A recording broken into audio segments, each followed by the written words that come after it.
17 अगस्त 2022 को महिलाओं ने कही प्रधानमंत्री जी से अपने मन की बात। महिलाओं ने कहा कि नहीं पहुंचा किसी भी सरकारी योजनाओं का लाभ उनकी बस्ती तक। हर बस्ती में खुले घरेलू उद्योग का कारखाना, हर महिला बनेगी आत्मनिर्भर। मोदी से जांच कराए कि कहा जा रहा है महिलाओं की सरकारी योजनाओं का पैसा। कुसुम वर्मा। आज शास्त्री घाट कचहरी पर गरीब बस्तियों की कामगार महिलाओं ने प्रधानमंत्री से अपने मन की बात कहने के लिए एक कार्यक्रम का आयोजन किया। यह आयोजन अखिल भारतीय प्रगतिशील महिला एसोसिएशन द्वारा आयोजित किया गया। महिलाओं के मन की बात कार्यक्रम में मुख्यतः छोटा सीर बस्ती, नासीपुर की बैजनाथ कॉलोनी, गणेशपुर कंदवा की गरीब महिलाओं और बुनकर महिलाओं ने हिस्सा लिया। मन की बात कार्यक्रम को संबोधित करते हुए एपुआ राज्य सचिव कुसुम वर्मा ने कहा कि वाराणसी में महिलाओं को किसी भी सरकारी योजनाओं का कोई लाभ नहीं मिल पा रहा है। खासकर एपुआ ने 3 बस्तियों का अध्ययन किया है। शिक्षा, स्वास्थ्य, रोजगार से संबंधित लाखों करोड़ों रुपए की सरकारी योजनाओं का लाभ जब जमीन पर महिलाओं को नहीं मिल रहा है तो इसका पैसा कहाँ जा रहा है। कुसुम वर्मा ने कहा कि प्रधानमंत्री यदि यह सचमुच महिला सशक्तिकरण की बात कर रहे हैं तो इस सवाल पर उन्हें जरूर जांच बैठानी चाहिए और तत्काल योजनाओं के क्रियान्वयन के आदेश जारी करने चाहिए और महिलाओं के मन की बात को सुनकर उनकी मांगों को पूरा करना चाहिए।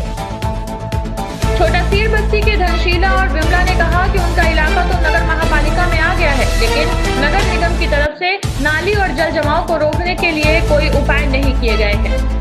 कुशवाही के बैजनाथ कॉलोनी की राधिका और सीता ने कहा कि हमारे यहाँ पीने का साफ पानी तक उपलब्ध नहीं है और पर्याप्त हैंडपंप तक नहीं लगे हैं।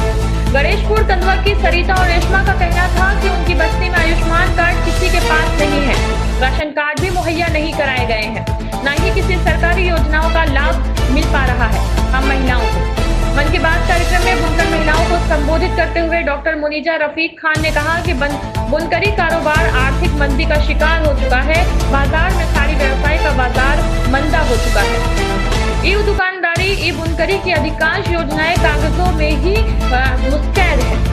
एफिया वाराणसी जिला सचिव स्मिता बगड़े ने कहा कि बढ़ती महंगाई और घटते रोजगार से गरीब परिवारों, खासतौर पर महिलाओं की हालत बहुत खराब है। सरकार को चाहिए कि वह इस दिशा में कारगर कदम उठाए। स्मिता बागड़े ने कहा कि सरकार को चाहिए कि हर बस्ती में घरेलू उद्योग का कारखाना खोले, जहां महिलाएं सम्मानजनक ढंग से आत्मनिर्भर बनकर सम्मानजनक जिंदगी जी सके। मेरा नाम कुसुम वर्मा है, मैं एप्वा की प्रदेश सचिव हूँ। आज यहाँ पे शास्त्री घाट पे महिलाओं का मन की बात का क्या संदेश है? देखिए, आज मोदी जी प्रधानमंत्री अपने मन की बात बोलते रहते हैं, लेकिन आज यहाँ बनारस की महिलाओं ने अपने मन की बात बोलने का संकल्प लिया है और अपनी बात मन की यहाँ पर बोली है।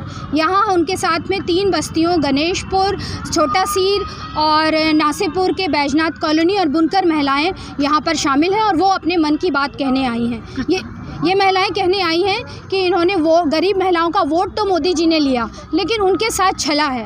मोदी जन राजनीति में अपनी बात कहना सच्चाई और ईमानदारी का परिचय है, लेकिन जन राजनीति में अपनी बात के वो हकदार नहीं बन पा रहे हैं। महिलाओं की सरकारी योजनाओं का कोई भी लाभ महिलाओं को नहीं मिल रहा है। आप देखिए, लाखों करोड़ों की योजनाएं आ रही हैं, बेटी बचाओ बेटी पढ़ाओ, आत्मनिर्भर, संकल्प और पता नहीं कितनी योजनाएं हैं, आवास को लेकर, विधवा वृद्धा पेंशन, लेकिन इसमें से किसी भी सरकारी योजना का कोई भी लाभ इन इलाकों में बनारस में नहीं मिल रहा है। जबकि बनारस में प्रधानमंत्री कई बार आते हैं और कई बार आते हैं, विश्वनाथ कॉरिडोर से लेकर तमाम चीज़ों पर अपनी बात कहते हैं, गंगा पर बात कहते हैं, लेकिन महिलाओं से नहीं बात करते, ना इनकी बस्तियों का कोई जायज़ा लेने के लिए किन कमेटियों बनाते हैं। तो महिलाएं यहाँ कहने आई हैं कि जो योजनाएं आपने हमारे लिए लाखों करोड़ों की बनाई हैं वो यहाँ नीचे तक क्यों नहीं आ रही हैं। इसकी शिनाख्त करवाइए, इसकी जाँच कराइए कि कौन लोग हैं जो महिलाओं के हक का पैसा खा रहे हैं। ये महिलाएं यहाँ पर ये बात अपने मन की कहने आई हैं और वो ये भी कहने आई हैं कि हम गरीब लोग हैं, हम वोट दे सकते हैं तो वोट वो हम सरकार भी गिरा सकते हैं। आज हम घर से लेकर अपनी मजदूरी छोड़कर, ये कामगार महिलाएं और भी तमाम मेहनतकश महिलाएं आज घर से निकल कर आई हैं, अपनी 1 दिन की मजदूरी छोड़कर वो यहाँ पर अपने अधिकारों के लिए बात लड़ने आई हैं और ये बात कहने आई हैं कि अपने अधिकारों की लड़ाई हम जारी रखेंगे तब तक जब तक संविधान के अनुरूप अंतिम आदमी तक संवैधानिक अधिकार नहीं मिल जाता है। आज़ादी के 75 वर्ष में नारी सम्मान की बात करते हैं तो ये महिलाएं जो बेरोजगारी, भूखमरी और महंगाई झेल रही हैं, इन महिलाओं के लिए हर बस्ती में, हर इलाके, हर मोहल्ले में एक कारखाना खोला जाए, एक हर गृह उद्योग का कारखाना खोला जाए जहां महिलाएं सम्मानजनक ज़िंदगी जी सकें। ये मांग है महिलाओं की। वाराणसी से खुशरंग हिना की report, nimbus news live UP. आइए बनाते हैं आत्मनिर्भर भारत। आइए मनाते हैं भारत की आजादी का अमृत महोत्सव।